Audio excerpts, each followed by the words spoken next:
how we want to move this country forward. If we keep on putting on our energy on elections, there's no way we can sit down, have reasonable discourse, use our energy and expertise on moving our nation forward. But people have argued that it will take political will to drive change, which will mean that there has to be free and fair election that will see to the election of a competent leader. What's your reaction to that? Yes, to have competent leaders, we need that leader to be the people's choice, in quotes. The reason why I said in quote is that even sometimes the people's choice may not be competent. We just say that with Buhari. Technically, Buhari was the people's choice. Even if he had a very fair and fair election, although election in Nigeria can hardly be free and fair. But even if the election was very free, very fair, Buhari still would have won the election.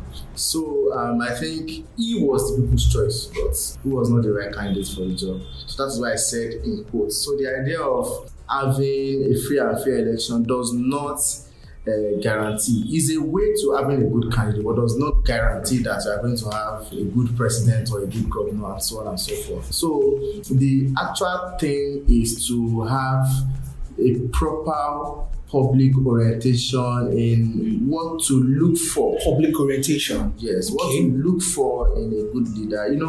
When people don't even know what to look for, you can look at someone maybe based on their past records, or maybe based on their personality, or maybe based on their level of kindness and so on and so forth. So we need to orientate the masses on, what are the things they should look for?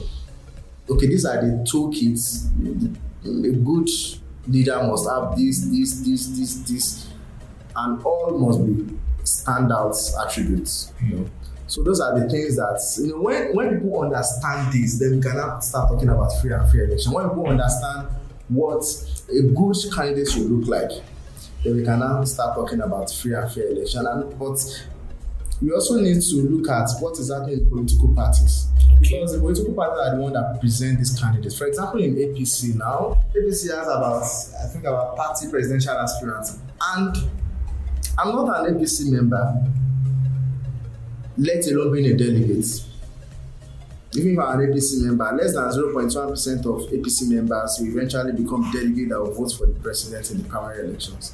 So, even at that level, it is still people within the political parties, the key member in the political parties that present candidates to us. So, unless we get this our so-called public orientation program even to that level, whereby those in political parties that present eventual candidates also have this how would I call it, sort of mindset. Also have this idea of what an ideal candidate should look like. Before I was hoping to engage on orientation. Before we go there, you made mention of political parties. As it is now, it almost looks like we don't have political parties with ideologies. Or is it that they have that we don't know? But because, for example, when we look at the two main parties currently, what do they stand for? By the time we look at it, do they really stand for anything? Is it that we are missing something? So when we talk of political parties itself, what should political parties look like? Well, people always talk about political party being that they must stand for some certain ideologies, certain norms and abnorms and so on. I also don't believe in that. I don't believe that maybe the American system whereby we have Democrats and Republicans, some being far left, far right, mid-left and all that. I don't believe in such. Okay. I believe in... Why is that though? Yes, because when we have political parties that have fixed set of ideologies, it's bad for a country. Okay. Why?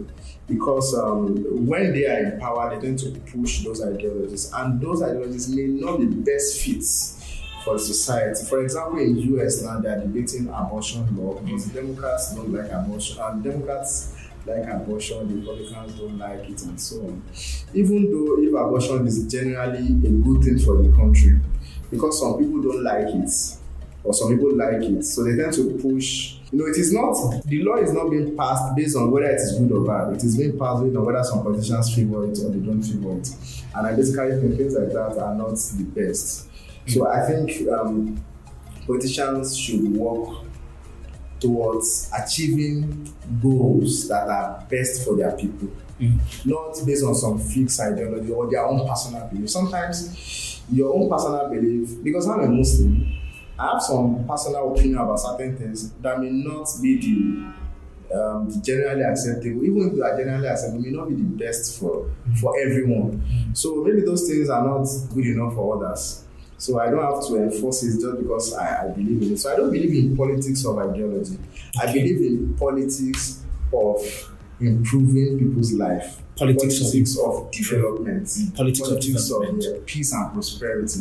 That's the kind of politics I believe in, whereby the country keeps on developing, people's lives keep on getting better and better. So I don't believe in some ideological kind of politics. You made mention of orientation, and it made me remember this conversation I had with someone over the weekend, last weekend, and the person gave it a word: orientation deficiency.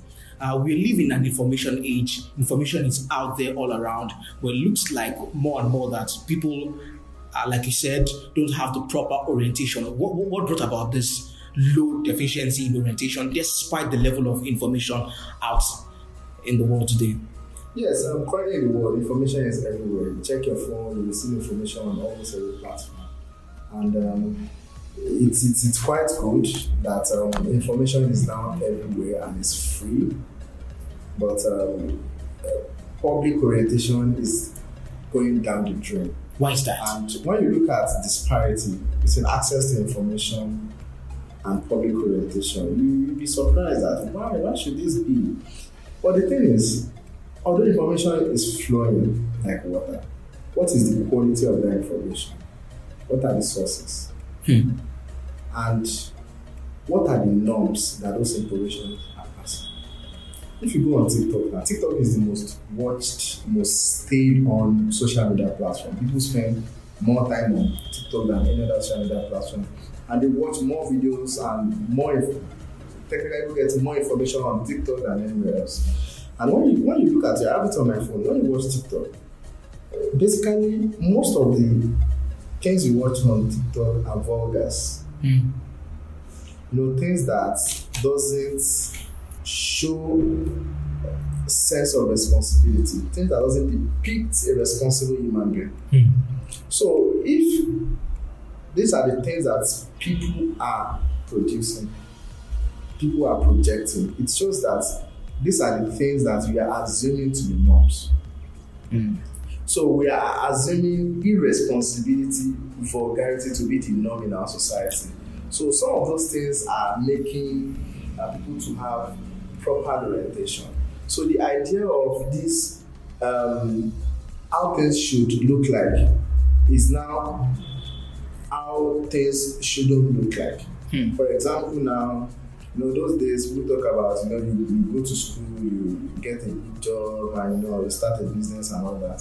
So you see people now talking about, Ali go to school, Ali on my way, and Ali becomes a fraudster, and Ali made money, and Ali is now balling, things like that.